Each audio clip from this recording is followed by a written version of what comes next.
భూభారతి ఏది ధరణి పేస్లో భూభారతి వచ్చిందండి.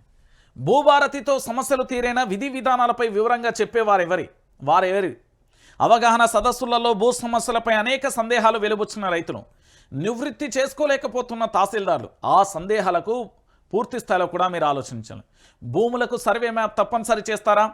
ధరణి రికార్డే భూభారతిలో ఉంది కదా, ఇది కొత్త రికార్డు ఎలా అవుతుంది? ధరణి కింద ఇచ్చిన పాస్ పుస్తకాలు చెల్లుబాటు అవుతాయా? పాస్ పుస్తకాలు ఇతర సమస్యలపై గతంలో పెట్టిన దరఖాస్తులు చెల్లుతాయా? రాష్ట్ర ప్రభుత్వం భూభారతి చట్టాన్ని తీసుకొచ్చిన నేపథ్యంలో రైతులకున్న కొన్ని సందేహాలు ఇవి.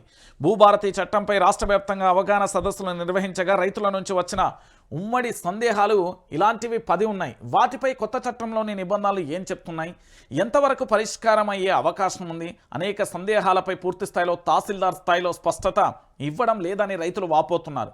మరికొంతమంది తమ సమస్యలకు పరిష్కారం ఉందా లేదా అనేది తెలుసుకునేందుకు నేరుగా కార్యాలయానికి వెళ్తుంటే అసలు చట్టం అమల్లో లేదు, 4 మండలాలలో మాత్రమే ఉంది.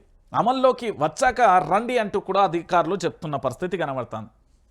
ఇక విన్నారా తెలంగాణ ప్రాంత బిడ్డలారా?